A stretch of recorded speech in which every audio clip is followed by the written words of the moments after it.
देख सकते हैं कि हम आ चुके हैं कॉपी पे और यहाँ पे आज के जितने हमने टॉपिक्स बताए ना सब पर जानकारी प्राप्त करेंगे। तो देख लीजिए, सबसे पहले आपका आज का अपना टॉपिक क्या है, प्रतिरोध के बारे में बताएंगे। प्रतिरोध के नियम क्या है यानी लॉ ऑफ रेजिस्टेंस, प्रतिरोधकता यानी रेजिस्टिविटी, चालकता एवं विशिष्ट चालकता जिसे कंडक्टेंस एंड कंडक्टिविटी कहते हैं, या तो विशिष्ट चालकता को बोलते हैं स्पेसिफिक कंडक्टिविटी। ठीक है, और उसके बाद हम बताएंगे कॉम्बिनेशन ऑफ रेजिस्टेंस, श्रेणी और समांतर क्रम।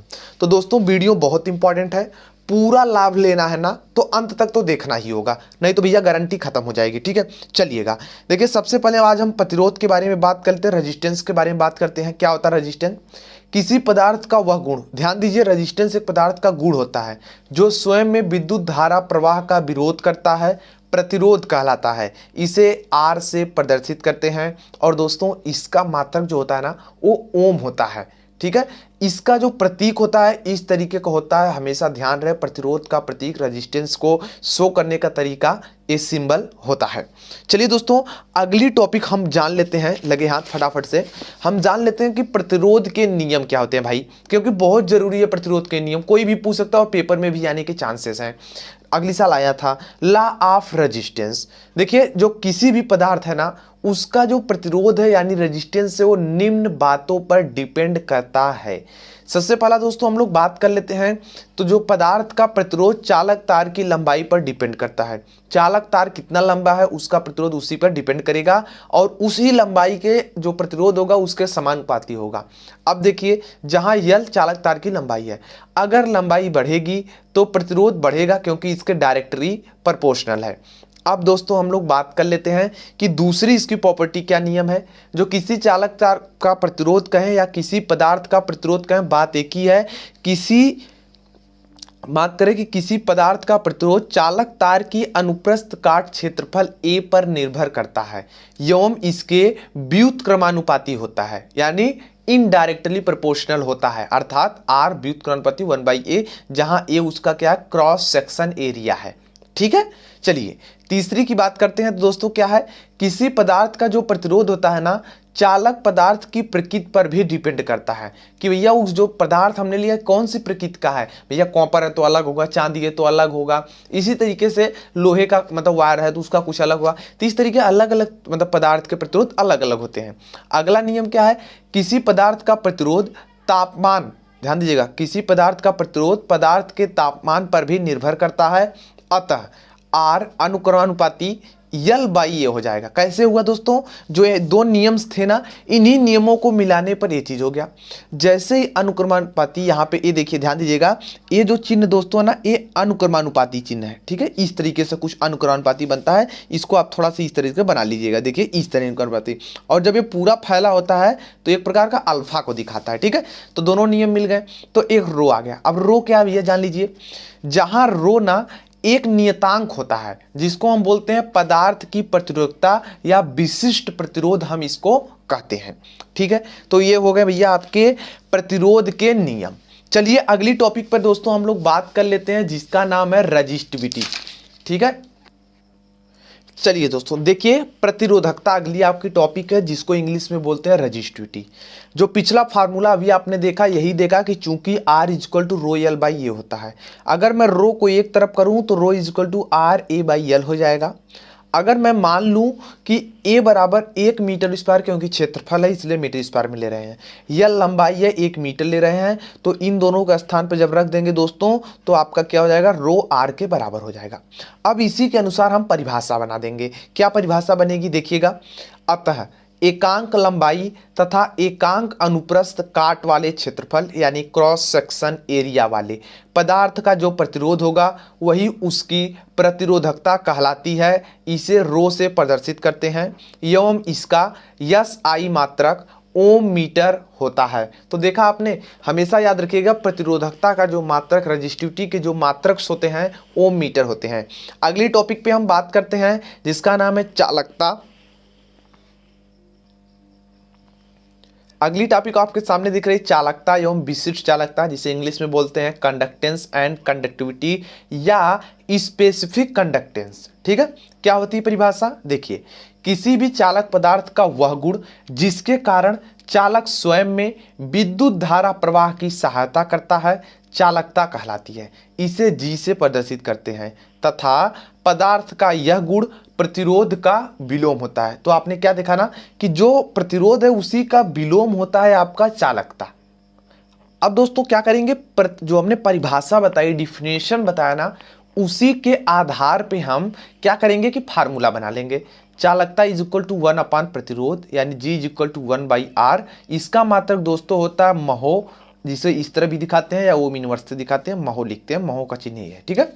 अब देखिए इसका एक मात्रक जो कि इस तरीके का होता है, आप देख सकते हैं, और इसका एक अन्य मात्रक जो बहुत कम लोग को ही पता है, जिसको साइमन बोलते हैं, ठीक है। इसका अन्य मात्रक साइमन होता है, सीमेंस भी कभी कहते हैं। तो दोनों चीज हो सकती है। तो G is equal to 1/R हो जाएगा, G is equal to 1 upon rho L by ये हो जाएगा। तो जब इसको ऊपर ले जाएंगे तो 1 अपान रो इधर हो जाएगा और ये सबसे ऊपर चला जाएगा, बाई यल हो जाएगा। अब देखिए 1 अपान जो रो है ना उसको हम सिग्मा लिख सकते हैं, ठीक है। तो G is equal to sigma A by L हो जाएगा। अब देखिए उपरोक्त सूत्र में सिग्मा को ही चालक तार की विशिष्ट चालकता यानी स्पेसिफिक कंडक्टेंस कहते हैं तथा यह प्रतिरोधकता रो जो होती है उसका विलोम होता है तथा मात्रक 1/ओम मीटर, ध्यान दीजिएगा 1/ओम मीटर या महो प्रति मीटर होता है। अर्थात sigma is equal to 1 upon रो, यानी यहां पे देख सकते क्या, महो प्रति मीटर हो, ठीक है, या तो 1 अपान ओम मीटर हो जाएगा। तो बात एक ही है गाइस। तो इस तरीके से गाइस कुछ आपके टॉपिक समाप्त हुए। अब दोस्तों सबसे इंपॉर्टेंट टॉपिक पे हम बात कर लेते हैं, जिसको कि नाम है कि भैया प्रतिरोधक, जो आपके प्रतिरोध है ना उसको कॉम्बिनेशन करने का। हमने ये कहा था कि अगली टॉपिक हमारी होगी कि कॉम्बिनेशन कैसे करते हैं प्रतिरोधों को, जो कि बहुत जरूरी है। और इसके साथ साथ एक दो न्यूमेरिकल भी बता देंगे, जिससे हाँ आपको लगे भैया एकदम प्रूफ हो रहा है, ठीक है। देखिए प्रतिरोध को मुख्यतः दो रूप से जोड़ सकते हैं। सबसे पहला सीरीज यानी इन सीरीज, दूसरा है समांतर, श्रेणी और समांतर में। सबसे पहले हम लोग जानेंगे कि श्रेणी क्रम क्या होता है, इन सीरीज में प्रतिरोधों को कैसे जोड़ा जाता है। प्रतिरोधों को श्रेणी क्रम में जोड़ते समय प्रत्येक प्रतिरोध के दूसरे सिरे को उसके अगले वाले प्रतिरोध के पहले सिरे से जोड़ देते हैं और अंत में पहले प्रतिरोध के पहले सिरे तथा अंतिम प्रतिरोध के दूसरे सिरे को सेल से जोड़ देते हैं। इस प्रकार प्रतिरोधों को जोड़ने की विधि श्रेणी यानी सीरीज में कहलाती है। आप देख सकते हैं पहले प्रतिरोध के दूसरे सिरे को दूसरे प्रतिरोध के पहले सिरे से, दूसरा प्रतिरोध के दूसरे सिरे से तीसरे के पहले से, अंत में दोनों बचे, इस तरह से यंत्र तक जुड़ जाएंगे और बचे हुए सबको क्या करेंगे, नीचे हम लाके सेल से जोड़ देंगे जो लास्ट में बचेंगे। तो इस तरीके से दोस्तों आपको श्रेणी क्रम में प्रतिरोधों को जोड़ा जाता है। अब अभी तक जो आपने जो सर्किट डायग्राम देखा उसकी मदद पे दोस्तों हम क्या करेंगे कि प्रूफ करेंगे, इसका फार्मूले को डिराइव करेंगे। कैसे, देखिए माना 3 प्रतिरोध R1 R2 R3 है, आपने देखा था अभी चित्र में कि यही 3 प्रतिरोध थे। बिंदु A व B के बीच एक सेल से प्रतिरोध में, ठीक है, मतलब एक सेल से श्रेणी क्रम में, प्रतिरोध नहीं, प्रतिरोध जो है वो श्रेणी क्रम में जुड़े हुए हैं। सेल से तीनों प्रतिरोधों में समान धारा I प्रवाहित होती है, जबकि प्रतिरोधों के सिरे पर उत्पन्न विभवांतर कितना है, V1 V2 V3 इस तरह से। तो V is equal to drop कितना हो जाएगा, V1 is equal to IR1 IR2 IR3 इस तरीके से सब में ड्रॉप हो जाएंगे। अब क्या करेंगे, इक्विवेलेंट निकालेंगे, यानी यदि A व B के बीच तुल्य विभवांतर यानी इक्विवेलेंट V हो तब V इज इक्वल टू सबको जोड़ लेंगे, सबकी वैल्यू रखेंगे, I को कॉमन कर लेंगे, इक्वेशन 1 बना लेंगे। अब देखिए क्या करेंगे इसके बाद हम ये करेंगे कि तीनों प्रतिरोधों के स्थान पर एक ऐसा प्रतिरोध R लगाएंगे जिसमें सेल से यानी जो हमारी बैटरी लगी है उसमें से धारा कितनी, करंट जो है I फ्लो हो रही है, उसके सिरे पर उत्पन्न विभवांतर V होगा। तो V is equal to IR, equation 2 हो जाएगा। समीकरण 1 व 2 से भी दोनों तरफ है तो बराबर हो जाएंगे, तो ये चीज आ जाएगी। I से देख सकते हैं दोनों पक्षों में है तो कट जाएगा, तो आपका फार्मूला श्रेणी क्रम में आ जाएगा R is equal to R1 plus R2 plus R3 plus dot dot dot Rn तक, और इसे आप R इक्विवेलेंट भी बोल सकते हैं, ठीक है, ओम में आएगा। अब देखिए जो चीज यहाँ पे फार्मूला बनाएगी उसके अकॉर्डिंग एक चीज छोटी सी परिभाषा टाइप की बनती है, उसको आप देख लीजिए क्या है। अतः श्रेणी क्रम में जुड़े प्रतिरोधों का तुल्य प्रतिरोध उन प्रतिरोधों के योग के बराबर होता है, ठीक है, इसके अनुसार परिभाषा बन गई। इस विधि से प्रतिरोध को जोड़ करके तुल्य प्रतिरोध बहुत अधिक प्राप्त किया जा सकता है। यानी अगर प्रतिरोध को बढ़ाना है कहीं पे तो हम क्या करेंगे कि भैया हम जोड़ जोड़कर प्रतिरोध को बढ़ा लेंगे। मान लीजिए अगर मेरे पास 10 ओम के मुझे 30 ओम के रेजिस्टेंस की जरूरत है और मेरे पास 10 ओम के सिर्फ रेजिस्टेंस है, तो मैं 3 रेजिस्टेंस को जोड़कर सीरीज में 30 ओम का रेजिस्टेंस मैं बना लूंगा। ठीक है, उसी तरीके से और भी पैरेलल में की तरीके सीखेंगे और पैरेलल में कैसे करेंगे अभी इसके न्यूमेरिकल देखेंगे तो आपको अच्छे से समझ में आ जाएगा। चलिए दोस्तों हम अगली टॉपिक पर बात कर लेते हैं, तो फटाफट देख लेते हैं समांतर क्रम में प्रतिरोधों को कैसे जोड़ते हैं और इसके क्या दोस्तों नियम होते हैं। ठीक है, देखिए समांतर क्रम में कैसे जोड़ेंगे। समांतर क्रम में प्रतिरोधों को जोड़ते समय प्रत्येक प्रतिरोध के पहले सिरों को, ध्यान दीजिएगा, प्रत्येक प्रतिरोध के पहले सिरों को एक बिंदु से तथा दूसरे सिरे को दूसरे बिंदु से जोड़ देते हैं। इन दोनों बिंदुओं के बीच एक सेल जोड़ देते हैं। इस प्रकार प्रतिरोधों को जोड़ने की विधि समांतर क्रम कहलाती है, पैरेलल में कहलाती है। आइए एक फिगर की मदद से समझते हैं। देखिए इस तरीके से 3 प्रतिरोध लिए गए हैं। ठीक है, इस तरीके से जितने चाहें उतने प्रतिरोध ले सकते हैं। R1 R2 R3 ए व बी के बीच सेल की सहायता से जोड़े गए हैं। आई एम्पियर की करंट फ्लो हो रही है। जंक्शन ए पे जाने के बाद यह 3 भागों में बढ़ जाती है। पुनः जंक्शन बी पर 3 भाग मिलकर एक करंट बनती है, फिर आकर यहाँ आ जाती है। अब इसको प्रूव करेंगे, इसके फार्मूले को डेरिवेशन करेंगे। चलिए देखते हैं। माना 3 प्रतिरोध R1 R2 R3 बिंदु ए व बी के बीच एक सेल से समांतर क्रम में जोड़े गए हैं। सेल से धारा I प्रवाहित होती है। ठीक है, बिंदु ए पर 3 प्रतिरोधों में बढ़ जाती है। प्रत्येक प्रतिरोध के सिरे पर समान विभवांतर उत्पन्न होता है। ठीक है, सब पर क्या समान विभवांतर, क्योंकि एक बात का ध्यान रखिएगा, अगर पैरेलल में जोड़ेंगे तो करंट अलग अलग बढ़ती है। ठीक है, तो इसमें वोल्टेज समान होता है। सीरीज में जब जोड़ेंगे तो आपका वोल्टेज अलग अलग होता है और करंट एक समान सभी जगह होती है, इसका आपको ध्यान रहे। अब चलिए इसकी अगली टॉपिक्स पे बात करते हैं और कैसे प्रूव करेंगे। देखिए मान ले यदि प्रतिरोध जो हमारे प्रतिरोध हैं उनमें धाराएं I1 I2 I3 फ्लो हो रही हैं, तो I1 equal to V upon R1, I2 equal to V upon R2, I3 equal to V upon R3 हो जाएगा। ठीक है, अगर आपको नहीं पता कि ये फार्मूला कहाँ से होता है तो अभी इसके बाद जो वीडियो आएगी दोस्तों आपकी ओम के नियम पर, तो उसमें आप सब कुछ जान लोगे कि क्या क्या भाई आपका टॉपिक्स है। ठीक है, तो उसके अकॉर्डिंग दोस्तों I इक्वल टू देखिए I1 I2 I3 हो जाएगा। तीनों की वैल्यू रख देंगे, भी सब में समान था तो कॉमन कर लिया और हमने इक्वेशन 1 बना लिया। अब देखिए यदि दोस्तों तीनों प्रतिरोधों के स्थान पर एक ऐसा प्रतिरोध R लगाएं जिसमें धारा I प्रवाहित होने पर उसके सिरे पर उत्पन्न विभवांतर V हो, तब I is equal to V by R equation 2 आपका हो जाएगा। अब देखिए क्या करेंगे दोस्तों, अब हम इक्वेशन 1 व 2 को मिला लेंगे, तो दोनों को मिलाने भैया ये चीज बन जाएगी और भी दोनों तरफ है कट जाएगा। जैसे उसमें क्या था, उसमें I था तो कट गया था, तो भी कट गया। तो आपका फार्मूला क्या बना, 1 upon R is equal to 1 upon R1 plus 1 upon R2 plus 1 upon R3। अब देखिए इसके मदद से क्या कर सकते हैं, अतः समांतर क्रम में लगे प्रतिरोधों के तुल्य प्रतिरोध का व्युत्क्रम उनकी अलग अलग प्रतिरोधों के व्युत्क्रमों के योग के बराबर होता है। ठीक है, इस विधि से तुल्य प्रतिरोध का मान सबसे कम वाले प्रतिरोध से भी बना सकते हैं। ठीक है, जो मतलब अगर मान लो कोई एक प्रतिरोध है आपका रेजिस्टेंस 2 4 6 ओम के हैं लेकिन पैरेलल में जुड़े हैं, तो जो 2 ओम का सबसे छोटा है ना, अगर उसको पैरेलल में जोड़ दोगे तो दोस्तों ध्यान दीजिएगा वह जो होगा 2 ओम से भी कम का प्रतिरोध बना लेगा। ठीक है, तो जैसे मान लो अगर मुझे कहना है कि मान लो 31 का या इस तरीके का कुछ हमें बनाना, मतलब पॉइंट में कोई हमें प्रतिरोध बनाने हैं और हमारे पास बड़े प्रतिरोध हैं, तो उनको दोस्तों हम किसी न किसी तरीके से थोड़ा पैरेलल सीरीज करते हुए हम उनको सामान्य रूप में चेंज कर लेंगे।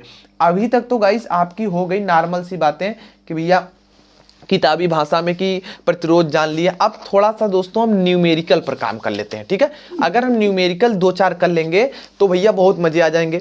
तो दोस्तों सबसे पहला हम सीरीज को हम सॉल्व करने वाले हैं। ठीक है, सीरीज को सॉल्व करने वाले हैं, फिर उसके बाद दोस्तों हम किस पर करेंगे, पैरेलल वाले को करेंगे, फिर दोनों को मिक्स करके करेंगे क्वेश्चन, और कुछ होमवर्क भी दे देंगे जिससे आपकी प्रैक्टिस हो जाए। देखिए ये सीरीज का नियम है, तो इस तरीके से आपके प्रतिरोध 1 प्रतिरोध 2 प्रतिरोध और इधर देख सकते हैं 3 प्रतिरोध और इस तरह से 4 प्रतिरोध होंगे। ठीक है, इसकी वैल्यू 2 ओम, इसकी 4 ओम, इसकी 3 ओम और इसकी दोस्तों 1 ओम है।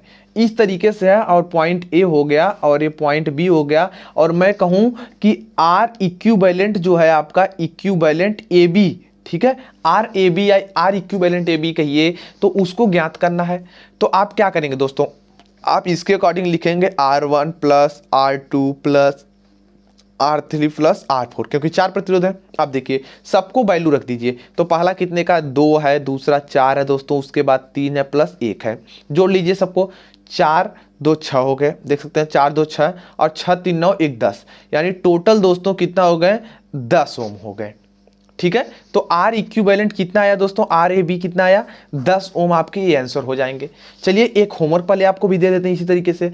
मान लीजिए एक इस तरीके से 2 3 4 5 इस तरीके, प्रतिरोध हालत थोड़ा इधर उधर है लेकिन आप साइज बनाएंगे। ठीक है, अब मान लीजिए प्रतिरोध यहाँ आर है और ये बिंदु यस है। ठीक है, आपको क्या बनाना होगा, मान लीजिए 2 ओम है, ये 2 ओम है भैया, और ये 5 ओम है, ये 20 ओम है, ये 3 ओम है और ये 2.5 ओम है। ठीक है, 2.5 ओम इस तरीके के प्रतिरोध दिए गए। आपको इसका आर मतलब जो आपका ए आर है तो इसके इक्विवेलेंट बताने हैं आर एस के बीच। ठीक है, कितना आएगा आप हमें कमेंट सेक्शन में बता सकते हैं, व्हाट्सएप पर भी बता सकते हैं इस तरीके से। चलिए एक दो और हम भी बता देते हैं। मान लीजिए दोस्तों एक इस तरीके से हमने प्रतिरोध बना लिया, 1 2 3 और 4 5 और इस तरह से 6, इस तरह। मान लीजिए दोस्तों 1 ओम का है, ये 2.5 का है, ये 3.5 का है, 3.5 ओम, ये 4.5 ओम का है, और ये देख सकते हैं दोस्तों ये 5 ओम का है और ये 7.5 ओम का है। इस तरीके से दोस्तों दिया गया और इधर ए बी के बीच ज्ञात करना है। तो दोस्तों आप क्या करेंगे, R A B is equal to क्या लिखेंगे, सबको जोड़ लेंगे। देखिए कितने 3 और 3 6 है, यानी R1 plus R2 plus R3 plus R4 plus R5 plus R6 हो जाएगा। ठीक है, इस तरीके से कोई क्वेश्चन छोटा मोटा पूछ सकता है क्योंकि आगे सर्किट सॉल्व करने के काम में आएंगे। ठीक है, देखिए सबकी वैल्यू रखिए, 1 plus 2.5 plus 3.5 plus 4.5 plus 5 plus 7.5। ठीक है, इस तरीके से आप देखिए इसको, यहाँ पर 1 है और यहाँ 5 है। सबसे पहले ये दोनों तो 6 कर लीजिए। अब इन दोनों करेंगे कितना होगा, 3 और 2 5 होंगे, लेकिन ये दोनों भी तो 1 है, प्लस कितने हो जाएंगे दोस्तों 6 हो जाएंगे। और ये कितना है ऑलरेडी देख सकते हैं 7 और 4 11, और ये मिलकर हो जाएंगे 12 प्लस 12 हो जाएंगे दोस्तों। और देख सकते हैं 6 6 कितना हो जाएगा 12 प्लस 12, यानी आपको दोस्तों 24 ओम का आ जाएगा इसका इक्विवेलेंट। तो इस तरीके से दोस्तों आप सॉल्व कर सकते हैं सर्किटें। देख सकते हैं यहाँ से भी ऐसे डायरेक्ट भी जोड़ सकते थे। यहाँ पे देखते 2 है 3 5 है, 5 4 9 और 9 7 16 हो गया, और 2 ये 18 हो गए, 18 1 19 हो गया, और 19 और 5 24 हो गए। ऐसे भी कर सकते हैं डायरेक्ट। तो ये चीज़ हो गई भैया। आइए एक दो होमवर्क और दे देते हैं आपको सीरीज वाले में। इस तरीके से देखिए, मान लीजिए आपका 1 ओम है, ये आपका इस तरीके से 0.5 ओम है, ये मान लीजिए आपका दोस्तों है 3.2 ओम का है, और इस तरीके मान लीजिए 3 ही है, और इसके बीच ये इसको ए मान लेते हैं और इसको बी। तो आर ए बी मतलब इसके तुल्य आपको ज्ञात करना और हमें कमेंट सेक्शन में बता देने हैं। चलिए दोस्तों लगे हाथ हम कुछ पैरेलल के न्यूमेरिकल अगर बता देंगे भैया उसके भी मजे हो जाएंगे। तो देख सकते हैं ना, सीरीज में अगर जोड़ेंगे प्रतिरोध तो प्रतिरोध बढ़ते हैं। अगर प्रतिरोध को बढ़ाना है तो सीरीज में जोड़ना, अगर कम करना है तो पैरेलल में जोड़ देना। अब देखिए पैरेलल मतलब क्या, ऐसे इस तरह से है भैया ये चीज, इस तरीके से इस तरीके से। पहले तो हम बता दें पैरेलल बनता कैसे है। अगर कोई कर दे इस तरीके से है, आपको पैरेलल बनाना है। ठीक है, पैरेलल आपको बनाने हैं तो आपको क्या करना है, इसके दूसरे के इसको पहले से मिलाना है, इसके दूसरे के इसके पहले से, और जो बचा दोस्तों ये चीज़ आपकी देखिए अभी सीरीज में है। ठीक है, पहले के दूसरे एक सेकंड सॉरी ध्यान दीजिएगा, इस तरह से सीरीज बन जाते हैं। ठीक है, यहाँ पे ए अगर इस तरह जोड़ देंगे सीरीज बन जाते हैं। अगर पैरेलल बनाने इस तरह से 3 प्रतिरोध हम दे दें इस तरीके से दोस्तों, तो पैरेलल बनाने के लिए बस ऐसे कर दीजिए, पैरेलल बन गया और ये सीरीज बन जाता है। अब देखिए मान लीजिए एक दोस्तों प्रतिरोध इस तरीके का है, मैं बना देता हूं आपके लिए 4 प्रतिरोध। ठीक है, 4 प्रतिरोध, अभी मिक्स टाइप के भी क्वेश्चन करेंगे। ये देखिए इधर हम बना लेते हैं ए और इधर बी। अब ये देखिए 2 ओम है, ठीक है, और ये देखिए दोस्तों 2 ओम है, और ये दोस्तों देखिए 4 ओम है, और ये दोस्तों 4 ओम है। ठीक है, अब देखिए कैसे करेंगे, 4 है ना, तो इस आर ए बी के बीच निकालना है। तो R A B is equal to हो जाएगा दोस्तों 1/R1 plus 1/R2 plus 1/R3 plus 1/R4। ये चीज दोस्तों हो जाएंगी। अब आपको क्या करना है ध्यान दीजिएगा, सबकी वैल्यू रखिए, 1/2 हो जाएगा प्लस 1/2 हो जाएगा, प्लस 1/4 है प्लस 1/4 है।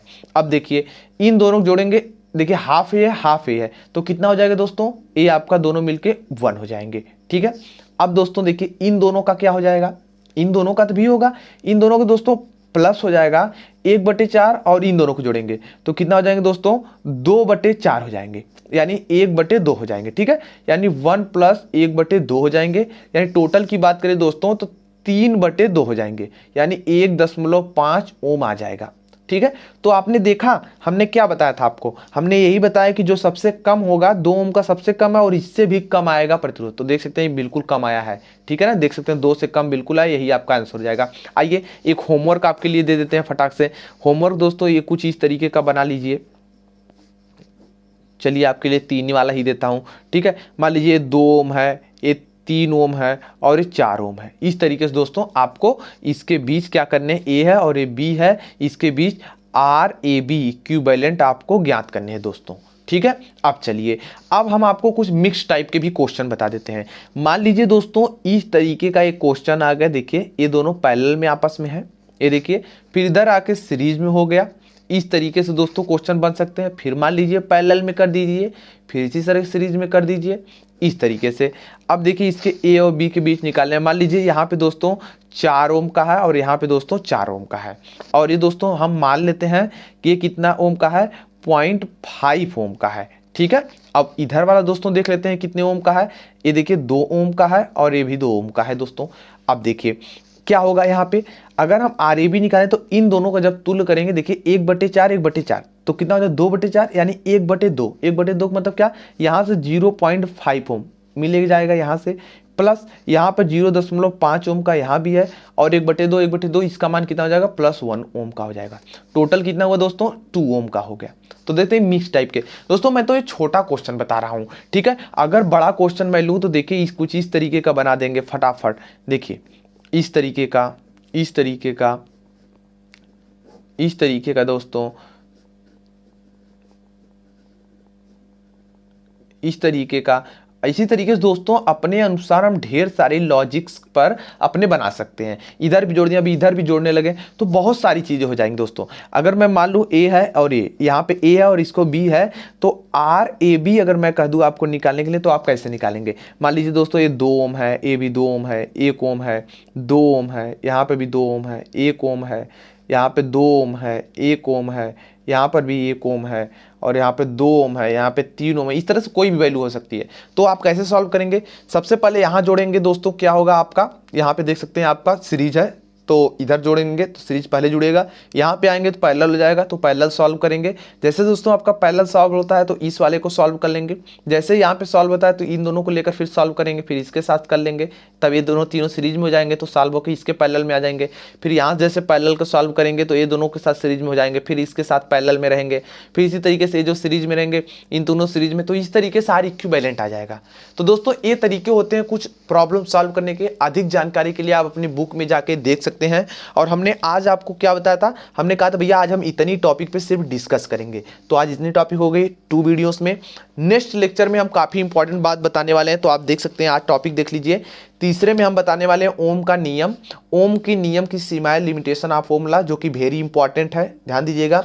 तो अगला बताएंगे प्रतिरोध पर तापमान का क्या प्रभाव पड़ता है और प्रतिरोध ताप गुणांक क्या होता है। It is very important topics. तो गाइस अगली वीडियो देखना ना भूलें। आई होप आज के लेक्चर पसंद आए होंगे, तो लाइक करना ना भूलें। नए हो अभी तक सब्सक्राइब नहीं किया यूट्यूब चैनल को तो प्लीज़ सब्सक्राइब कर लीजिए, क्योंकि हम इसी तरीके से वीडियोस बनाते रहते हैं। अभी कोई डाउट्स या कोई सुझाव तो कमेंट सेक्शन में कमेंट कर सकते हैं, हम रिप्लाई जरूर देंगे। Thanks for watching, good bye.